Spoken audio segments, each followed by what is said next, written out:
Thank you, Jeremy. Welcome, everybody, and hope everybody stayed safe and healthy during these crazy times. It seems like forever ago that we were on spring break and looked up, and now here we are. And a lot has changed over that time, and a lot hasn't changed. So things are very, very fluid. But we're excited to be back to work. Our guys are back at work. They Thursday and Friday will be near 100%. And this week, we get to work with them 20 hours per week. So we get to, the strength staff will have them for 8 hours on their workouts. They'll have 6 hours of meetings and 6 hours of walkthroughs. So it'll be really the first time we've had in-person on the field meetings with our players, and that should be fun moving forward. Our number one goal for spring practice was to develop depth. And we just weren't able to do that like everybody else. We've got a young team. We've got a lot of guys coming back, but we also need some depth from the guys that we signed and from guys that redshirted last year. So the fact that we had bowl practice was good and helpful, but the fact that we missed spring practice really hurt us. So it'll be good to get back out there and get to watch some of these young guys run around. And the same thing with Coach Lilly and Coach DeWitt. They're new coaches. That Coach Lilly, being our tight end coach, he hasn't even worked his guys out in person. He hadn't been able to meet with them. Same thing with Coach DeWitt, and even more so, another priority going into spring was our special teams. And Coach DeWitt not only has not been able to meet in person with our special teams guys, he's had some Zoom meetings with them, but he's had to rely on video and also the word of our other coaches about who should be on special teams and why. And we've told the guys, y'all will have to earn that right. So don't worry about depth charts right now, because our special teams coaches really haven't been around you guys. More importantly, and what we've got to do short term, is make sure that our players are safe. And we feel like we're doing that. We have asked each player and told each player, if you don't feel comfortable, every time we've met with them, don't play, and you can stay on scholarship. Everybody handles stress differently. Everybody handles a crisis differently. Some people have more anxiety with it. Some people have depression with stuff like this, because we got a lot on us. So if that is affecting you at all, don't play. And so far, we haven't had anyone come to us and say they don't want to play. They're looking forward to getting back out there. Same thing with our staff. We've had only half the staff coming to the office. That's people that have to be in the office to do their job. We've told other staff members, if you can do your job from home, do it from home. It's one of the positive things that have come out of all this. We've learned to communicate better virtually. So if you can do your job at home, don't come in. And if you don't want to work this year, you get to keep your job. Just let us know. Just tell us as a player or a staff member, and we'll take care of it. We'll get your duties picked up somewhere else. Even if we have a coach or a staff member during the year that gets sick and can't coach in a ball game, the NCAA has given us permission to replace that person for that week or 2-week period with someone else, like an analyst or someone who couldn't normally coach on the field. So that's something that they've learned from us. But we're also having to learn how to play safely, and that comes from our medical experts. Academics have been good. You never know when you have such a drastic change, and you go into spring break on you're sitting there with your academics as normal, and then you come out of spring break, in fact 2 weeks later, and you're online. And our guys were over a 3.0 with team GPA this spring. They were right at a 3.0 the first session of summer school, and seemed to be doing really, really well the second session of summer school. And we will keep our early practice sessions in the fall. The guys all wanted to do that, so we'll still practice from 8 to 10 in the morning for you that are working on your schedules. We felt like that what's happened with the NBA and them creating a bubble is obviously a real positive. And that's what we're trying to do. We're trying to create a bubble around our football program. That means that we've got to continue to talk to the guys about wearing a mask, washing your hands, and social distancing. And that's very, very important. In fact, we've got to do that in our country so we can get our kids back to school and so we can play football. But all of us need to work at that, and not just for football, obviously, but for we can't forget our healthcare employees. We can't forget our first responders. We can't forget our essential workers. So let's all do what we're supposed to do to help them, because that's much more important than football. And we're talking about football today, but if we help our country and we help each other, football will take care of itself. And I think that's the most important thing as we look forward here. We had 3 great weeks where we didn't have a positive. And then one weekend, we had some positives. And everybody, they were voluntary workouts, but we shut the weight room and quit running together so they could separate and get well and go back and talk to the medical experts about why did we have the positives, and talk to them about what can we do better to make sure that if we have more, we have few, because we're having them all over the country, obviously.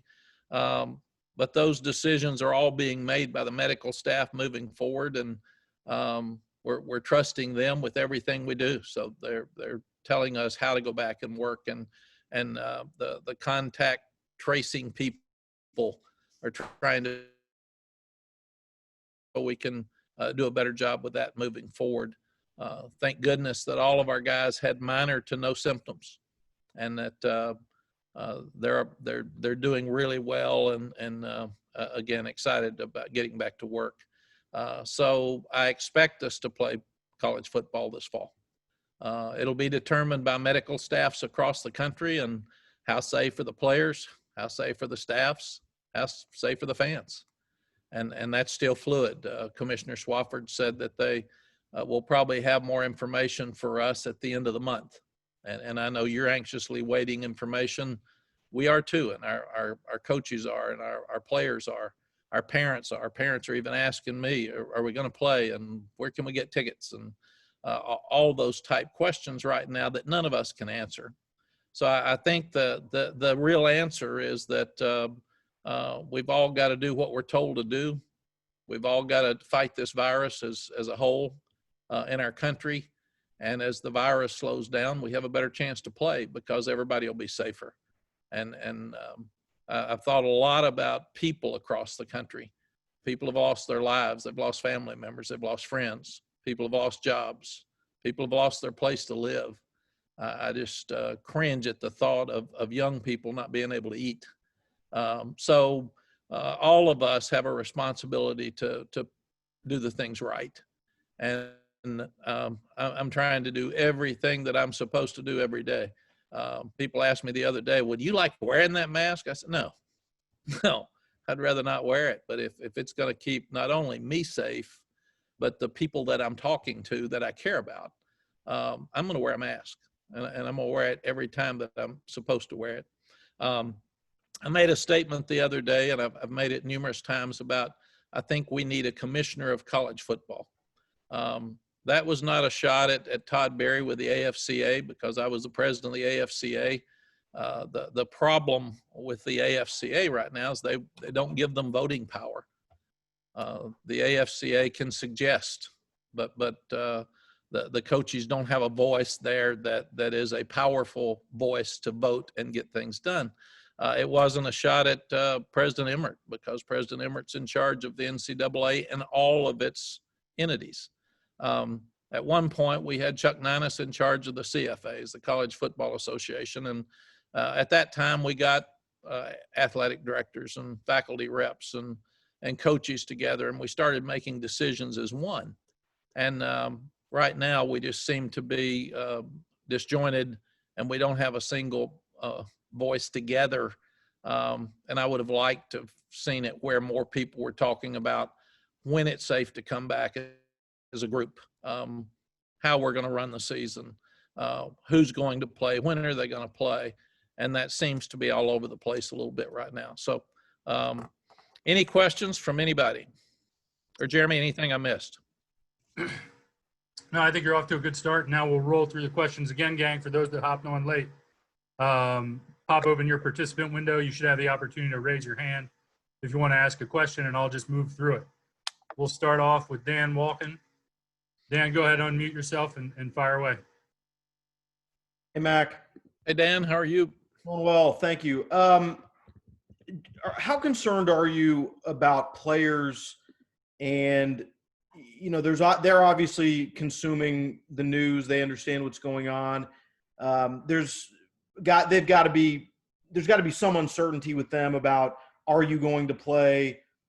When are you going to play? And all of that. How do you address with them just to sort of keep them mentally, you know, sharp, engaged, and frankly, just focused on what they need to do? Well, Dan, it's a great question. And what we've tried to do is be very transparent with them and over communicate. So anytime I have any information, I go to our staff immediately, and then I go to our players immediately. And we've tried to even earlier in the process, educate parents. Until we have more information, we can't do that. But we've just tried to tell them we're planning on playing our regular season as of now. That's all we've been told. So do the best job that you can do to prepare like you would normally prepare for us to start on August 6th. Is there a chance that will not happen or will change? Sure it is. And we hope we'll know more by the end of July.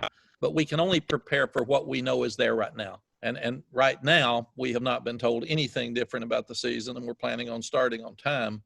And we've also told them, and I think it's not only important to tell your players that they don't have to play if they don't feel comfortable. It's important that they believe you. It's there's a lot of macho and young people, young men in college football, and their buddy, they don't want their buddy making fun of them. So we have said, now this is real and this is real stuff. And if you are uncomfortable at all or anxious, if you want to miss workouts, if you don't want to play, let's do it. So I think, Dan, more than anything else, we've just been so direct and honest with our players about all the issues that are out there that we want them to come and talk to us. And even if you've got some things you don't think we're doing well, it may be NCAA rules that we're having to follow. But if there's something you're concerned about, talk to us. More than ever before, with all that is going on, I think it's important that we all listen. And we listen to young people because they're wanting a voice right now and they need a voice, and it's important to hear. I've learned a lot of things in the last 4 months just from listening to players. So that's the most important thing right now to us.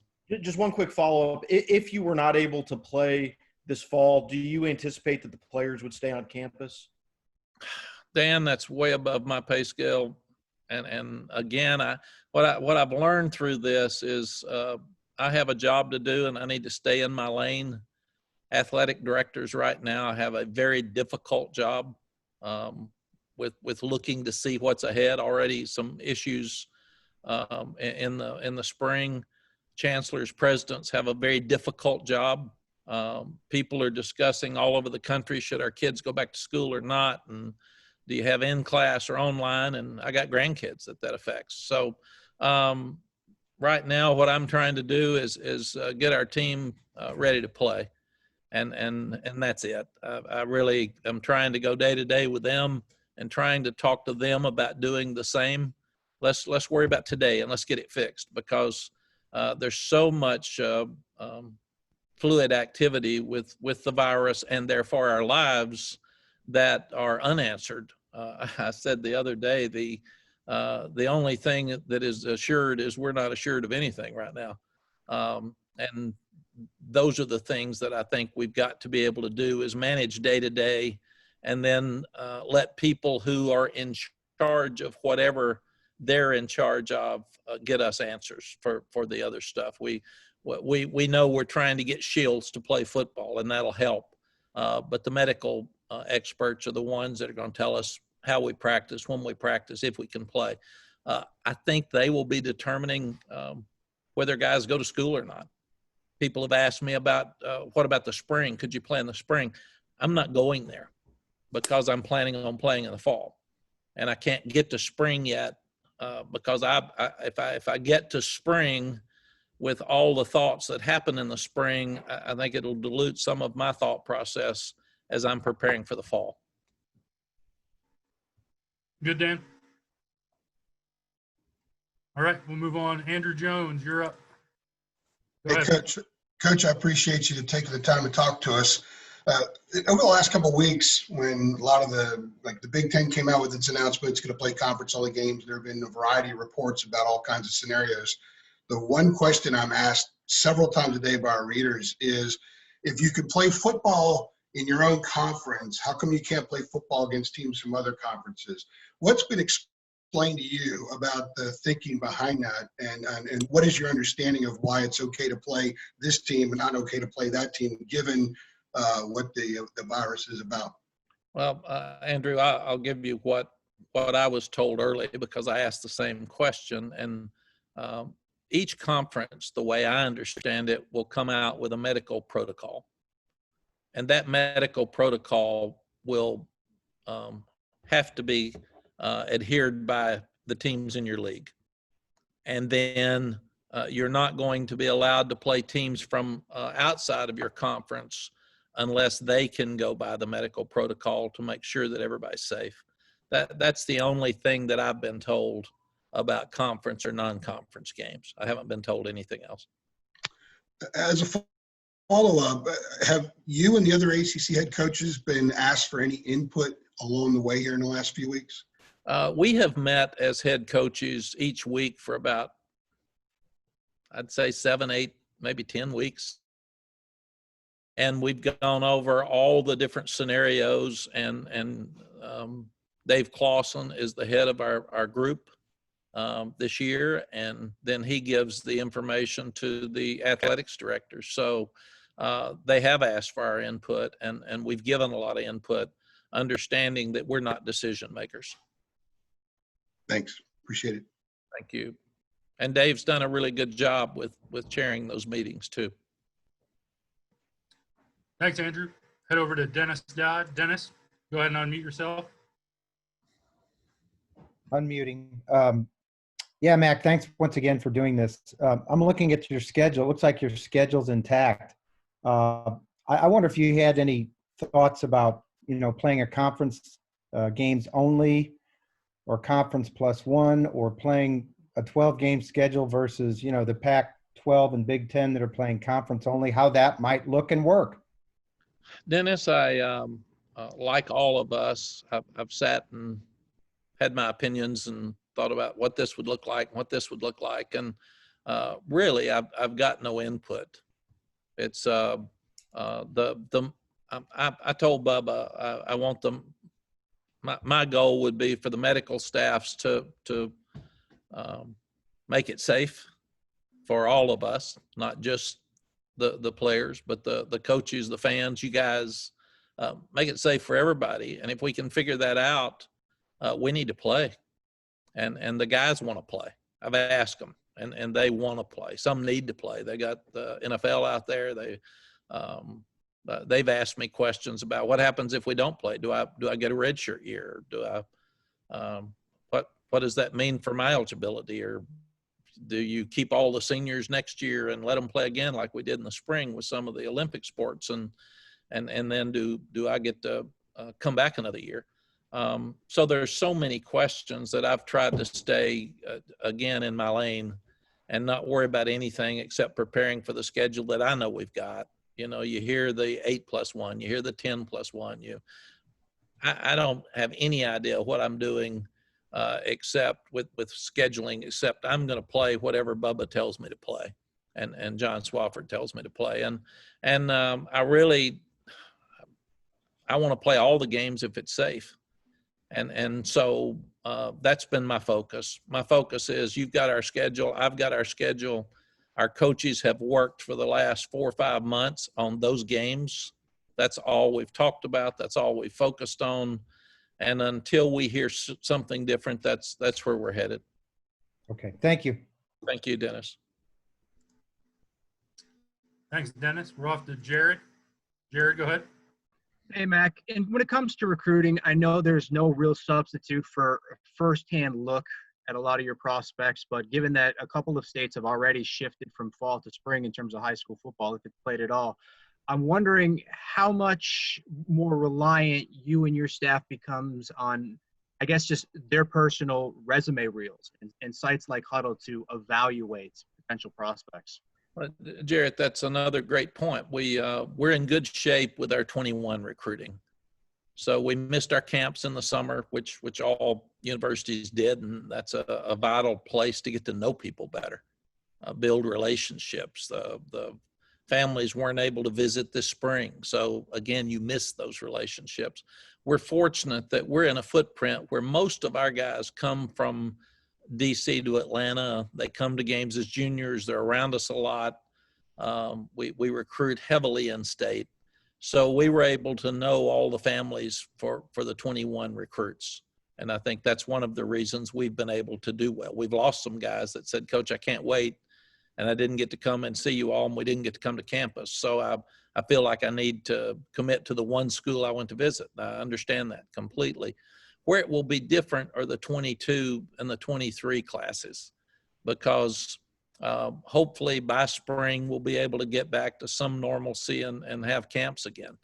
But the 22 class, if we don't get to see them play this fall, that evaluation will just be slower, because you'll be getting all your evaluation on video. But there's nothing like seeing a young guy play basketball or seeing him play football. Seeing him practice and seeing him in person and get him to know him. And the hardest thing right now, you're looking at a video and a transcript to make a decision on what his body type is like, what his family's like. Do you like him? Does he like you? So it's not the best right now for any of us or the young student athletes. You also have to rely heavily on the high school coach. And we're lucky that we've got so many guys that have recruited in our state. They know our coaches really well, so they can trust the high school coaches. But that's going to be one of the real different things about trying to evaluate the 22 class. Thank you, Mac. Thank you. Thanks, Jared. Greg Barnes, you're up. Go ahead and unmute yourself. Hey, Mac, with regard to the positive tests, could you walk us through, when a player he tests positive, what takes place from that point forward in terms of quarantine and all those kind of things? Greg, I'll repeat what our trainers and doctors have told me, because again, I don't get involved in any of this. What happens when you get a positive is you're quarantined for 14 days from either the time you had the positive test or when you got symptoms. And symptoms can be as much as a headache, or you can't taste your food as well, or can't smell as well, or and then you stay quarantined for 10 days with a positive, or until you're out of your symptoms from 10 days. And then you go have a heart and respiratory checkup to make sure that your heart's still in good shape because of what they've learned from this virus. And then they turn you loose. And you've also got contacts. And if someone was inside of 6 feet without a mask, the contact tracers ask them, were you close in person in your dorm room or in your apartment with this other player? And if you say yes, then you've got a 14-day quarantine, because they're not sure that you don't have the virus. And you get tested at that time. So it's not only the positives that get quarantined, it's the contacts of those positives that could possibly get the virus that are quarantined as well. And given the efforts that your staff made to keep everybody in a bubble, keep everybody socially distanced, was that a little bit of a wake-up call in terms of the severity of how quickly this can spread for the program? Yes, and we're talking to people all over the country, Greg, and it's everywhere. And it just goes from nothing to fast. And That's why we closed the weight room down, and I got people out of the office and just said, let's take a deep breath here, and let's let our medical people look at this more closely and determine exactly what we're doing and how we're doing it, and make sure that we take a look at everybody's safety as well. And at that time, we were doing voluntary workouts. So it's not like you shut down voluntary workouts, but we did shut down the weight room, and we didn't run them in groups. And the ones that could worked out on their own. And I feel really, really good about our guys getting back to work this week and last Thursdays when they started, and that they will be ready to practice when we start on August 6th. So I think it's inevitable that you're going to have some, and you got to learn from them. And all of us will be more cautious now, in my opinion, than we were before. But we're constantly pushing mask, hand washing, social distancing. We're actually getting a stick for our coaches. And one of the things that we will learn in walkthroughs, it's a 6-foot stick. And we're going to have to stand that far apart during practice. And we're having to learn to practice differently, and being led by the medical staffs. And that's what we'll be learning this weekend with one of the major things with the walkthroughs is how do we practice to make sure we stay safe. Thanks, Mac. Thanks, Greg. Thanks, Greg. Andrea Adelson, you're up. Go ahead and unmute yourself. Hey, Mac, thanks for doing this. Two-part question. I guess the first part is, what are you expecting in terms of the decision the presidents are going to make next week? Is it going to be the schedule, or is it going to be whether to push the start date back? Andrea, I have no clue. I think that the athletics directors, the commissioner, and the presidents are looking at all the options and to see what's best. And everybody would love to play your full schedule. I mean, that's what everybody would like, because then there's no change. But we're looking at all the options as coaches, and that's what the presidents and the athletics directors will end up determining. Is how far do you travel? How safe is it to travel? How many people are going to be in the stands if we play? I mean, there's a lot of different things that are involved, not just do we play a conference or non-conference schedule. And I have full trust in the people in that room to make the right decisions. And I'm anxious, like you all are, and like the players, to and our staff. Our staff asked me every day, "You heard anything?" And I said, "No, I'll tell you when I do, but I haven't heard anything." The second part to that is, do you feel like it's hard to even make a decision at this point because there hasn't even been physical practice, physical contact yet, and we don't even know what that is going to look like or what that's going to do for possible infection? Andrea, again, that's way above me. Thank goodness our medical people have, they're advising us nationally about our children, about our grandchildren, about our day-to-day lives. We're lucky that baseball's starting up. We're lucky that basketball's playing, soccer's playing, golf's playing. And I'm sure that our medical experts are learning from each one of these situations. And because of that will help us because we've still got some time, even before we start on August 6th, that we could learn a lot of different things. I was excited to hear that we're ordering shields, because that makes some sense to me, that the shield will cover your face. I'm excited that they're going to extend the boundaries, the coach's box on the sideline. And we're going to have to learn how to separate when an offensive line comes off. You're going to have to separate them to talk to them. We're talking about not doing many in-person meetings. Our in-person meeting, or inside, our in-person meeting would be in our indoor area, which has got 8 big doors that you can open up and big fans in them. And we can do video on the Jumbotron, or doing some of our video work right now until we learn more. It's still on Zoom, because you can do that. And we've learned to do that. So we're trying right now to learn how to move forward, to learn how to practice and meet better. and at the same time keep a very low risk. And the fact that they say that, well, we're actually working out now with mask. They're lifting weights with mask, and that's something we didn't do before. They're running outside, which they feel like safe, but they'll wear their mask till they get to the run and then pull their mask down to run.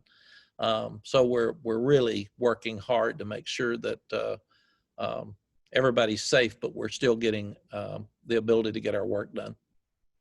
Thank you. Thank you. Thanks, Andrea. David Hale, you're up. Go ahead and unmute yourself. Hey, Mac, I was just curious, you talked about the NBA bubble and the hopeful success that comes from that, and also kind of investigating where some of the positives came from within your program. I'm curious what kind of information or feedback you've gotten on making sure there is not holes in that bubble as you guys move forward. David, that's where I'm going to lean on the medical people. They're continuing to look at it and study it. They feel good about what we were doing with workouts. So they've gone back and interviewed every player that was a contact and every player that was had a positive. So I think they will come up with more information moving forward, but we really haven't gotten answers back yet. And we're again, they're determining our schedule. And you had also, I'm sorry, you also mentioned, you know, that guys can be a little bit on the macho side here. When you're going through contact tracing after a positive result, how are you guys ensuring that, you know, when you say, hey, were you within 6 feet of a guy who tested positive, that they're not saying no, just to ensure that they're not quarantined? One thing that we're all learning is you've got to trust each other, and that's it. And I think from what I can tell, the information I've gotten back, they feel like our players have been really, really honest, and we've asked them to for not only their health but those around them. If you've got a positive and you have no symptoms, you can still spread the disease or the virus, the way I understand it. So you've got to be really, really careful, and that's why we're cautious about asking too many questions to the contact tracing people. We never ask names because we want them to be able to feel comfortable and be honest. If somebody got outside the bubble and made a poor decision, I don't want to know who that is right now, because if I go yell at them, then they're less likely, or somebody else is less likely to be honest with the tracing people. And what we need is we need honesty and transparency across the board with our team and our staff. And it's not an awful thing if you get a positive. We're seeing prominent people get positives all over the world. But let's figure out how it happened. Try to make sure it doesn't happen again, and that you're not part of the spread. Thanks, Mac. Appreciate it. Thank you, David. All right, on to Todd Gibson. Todd, go ahead and unmute yourself. Hey, Mac, I've talked to a lot of high school coaches, and they're adamant that we should play this season, and some of them have been called selfish for that. As a coach, why is it so important to play football, to play this season? Todd, I don't think they're selfish. I'm a coach, so I'll take up for coaches, obviously, but they want to play because their kids want to play. And so many of the high school kids are trying to get college scholarships. You may be involved with a team that you feel like it's finally your state championship run if you're a player. And even the decisions that if they did move back to spring, if I was an early enrollee and planning on going to the university early, would I skip that now and stay and play for my team? So high school coaches like myself and so many college coaches across the country are just waiting because we will get our information from other people. And one of the problems we have as coaches is we love control. And right now we've got responsibility without control. And that's a very difficult thing for coaches. It's I like answers. I like to give people answers. I like for our staff to know what's going on. We had a a schedule for our families that was out there a year in advance. So they knew every weekend where they would be when they had off. We don't know what we're doing next Monday. So it's just different right now. And I think it's the other thing is there's so much frustration right now in our country because people aren't allowed to do what they want to do. And like I said, some people are losing businesses. Some people can't eat. Some people are losing friends and family. Some people are losing where they live. I mean, it's just, it's a very, very difficult time. And because of that, there's so much pressure on everybody that I also think that we're more vocal. We have more frustration, and we say it publicly. And in some cases, it's just getting rid of some frustration as well. But I've talked to a lot of our high school coaches. We had great clinics with them this spring because we had a clinic with one of our coaches and our high school coaches in the state every week until we went through 11 weeks of it. And it was very, very productive. But like us, they've got a lot of parents and a lot of kids asking them, are we going back to school? Are we going to play? When can we start practice? Recruits, commits asking me, Coach, if I don't play, do we lose our scholarship? Or so unanswered questions for all of us is very, very difficult, Todd. And that's what I think is wearing on everybody till we get some answers. Thanks, Mac. Thank you.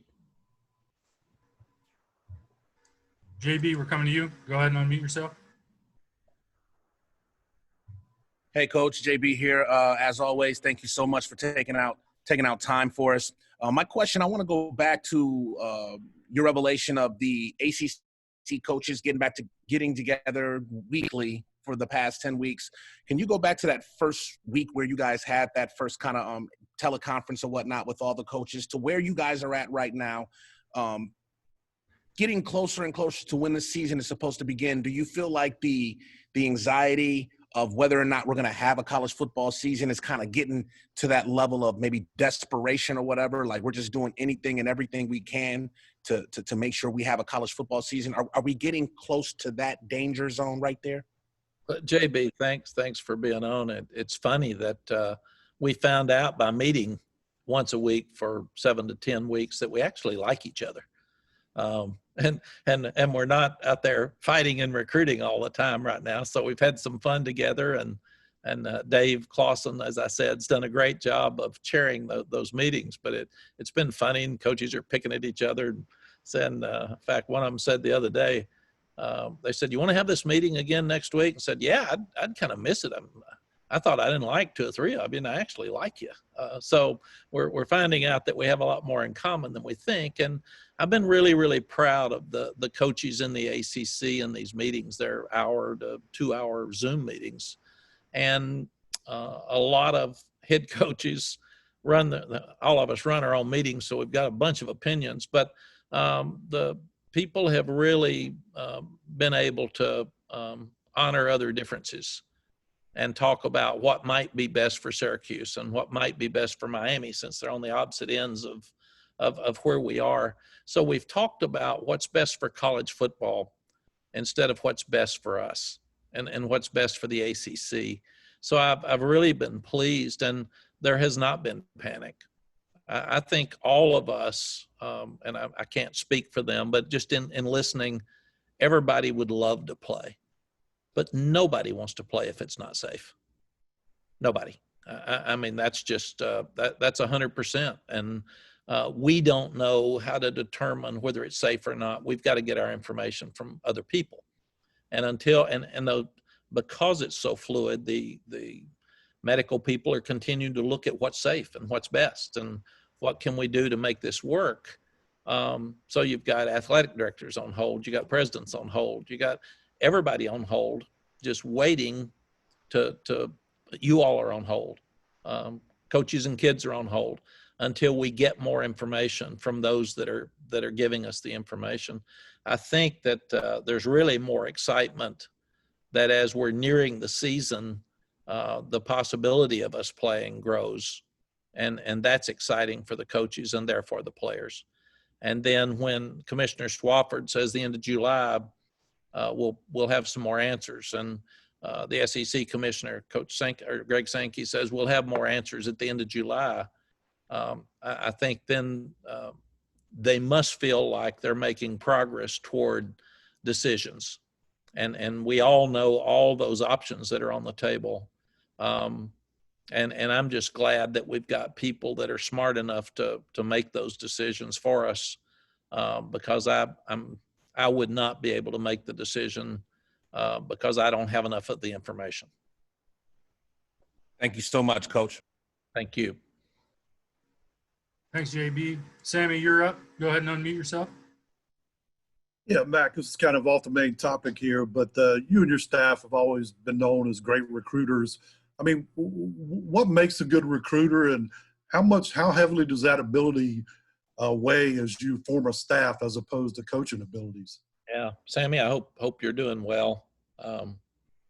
Like a lot of people on this call, you and I go way back, so I don't want to say how far we go back, but I think some of the great how far we go back.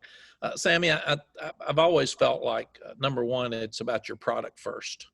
And we've got a great product in the state of North Carolina. We've got great academics. Chapel Hill's a wonderful college town. You've got your small campus, but you're close enough to Durham and Raleigh that you've got some city stuff if you like it or need it as well. It's very difficult to get in, and not everybody fits here. So you have to do a great job of deciding who fits at your place and who loves the place, and especially now with the transfer portal like it is. Our coaches are constantly asking me, how do you keep guys from transferring? I said, bring the right guys in and treat them right. Bring guys in that want to be here. And that'll minimize your transfers for sure. And then secondly, and maybe most importantly, is get a staff that fits your place. Get a staff that understands who needs to be on your campus, and get a staff that's recruited your state before, or your footprint, because our recruiting footprint is from that DC to Atlanta. But I didn't want to hire coaches to recruit in state that didn't know how to get to Wilmington or didn't know how to get to Charlotte. And then you've got just Stacy Searles worked at Georgia, and he worked at App State. You've got Robert Gillespie and Tommy Thigpen. Tommy's been here 4 times, but he also coached at Tennessee and recruited Georgia. You've got Lonnie Galloway, who's recruited this state 15 years. You got Jay Bateman's recruited this state 15 years. Dre Bly, from 757, as he calls it, to Charlotte. Nobody's been around more and more visible than Dre. So when you start looking at the guys that we've got, and we just hired Coach Lilly, a big part of when I hire someone is recruiting. And Coach Lilly was the recruiting coordinator at Florida State. And then he coached at Georgia for Mark Richt for a long time. He's from the state of North Carolina, was a high school football coach here. So a huge part of hiring John Lilly was his recruiting ties in North Carolina, in Georgia, and in Florida. And he's also an excellent coach. And then you start looking at Coach DeWitt. He actually coached with Jay Bateman at Army. So sometimes he didn't have as many ties here. He has them in South Florida because he coached at FIU and he coached at Central Florida. So his recruiting ties weren't as important as his defensive ties to Jay, as well as he's a great special teams coach.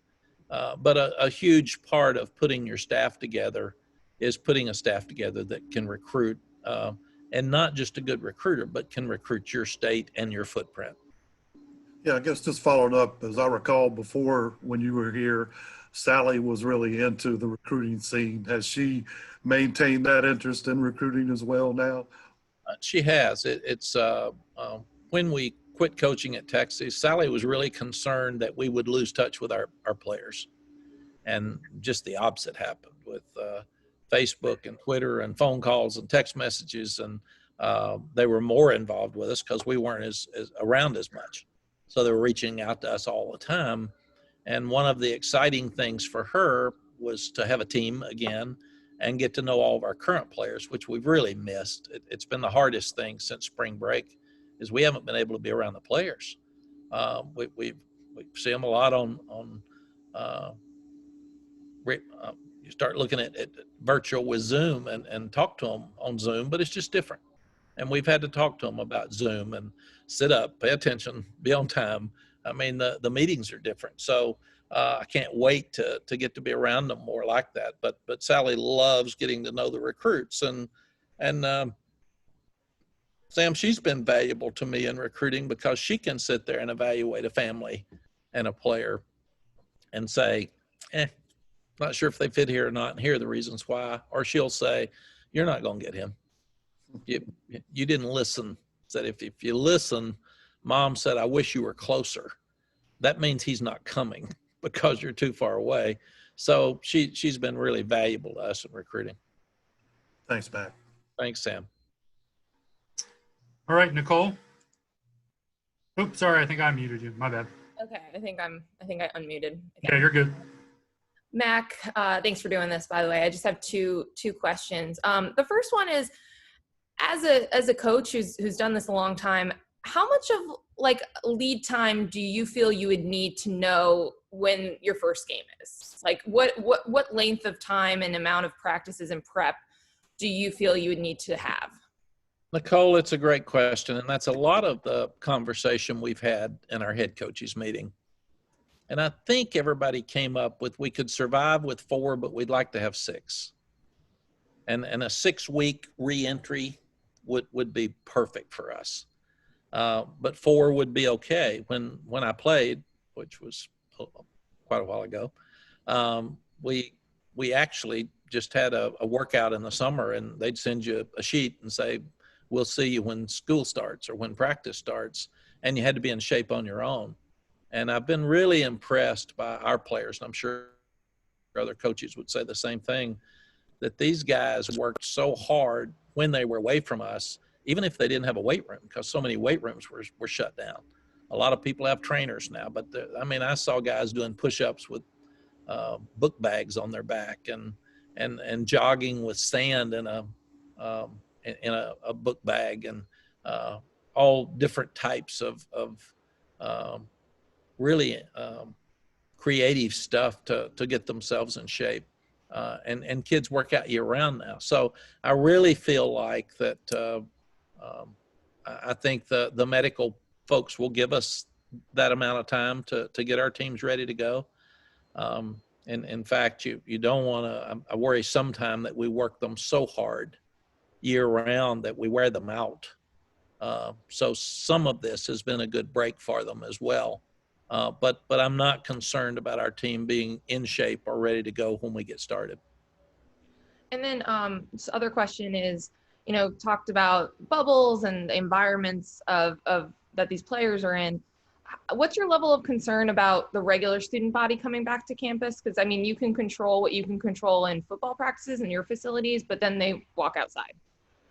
Yeah, it's the biggest unknown to me, really, is that when we have 19,000 students show up in early August as we're practicing, our guys are just going to have to do the things they're supposed to do, and that's we've kind of told them to, if you want to play, you're going to have to wear your mask, and you're going to have to stay 6 feet apart. And when the students come back, it's going to be much more difficult than it is now. And those are decisions you've got to make.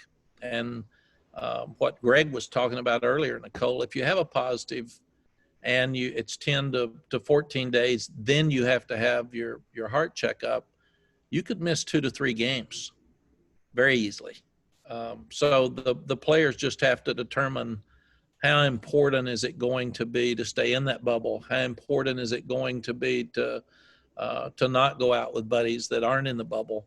And that's a very difficult thing for all of us to do, much less college students. So it's real. It's out there. We're talking about it daily because we had some positives. They're probably listening a little bit better now than they were when we had 3 weeks of nothing. It was all so good that they probably, some felt like, we're fine. This is good. And we will have those conversations, obviously, before they come back. But that's a concern for all of us. Nicole? Looks like our last one be Kiera. Kiera, go ahead. Hey, Coach, how are you? Good, Kira.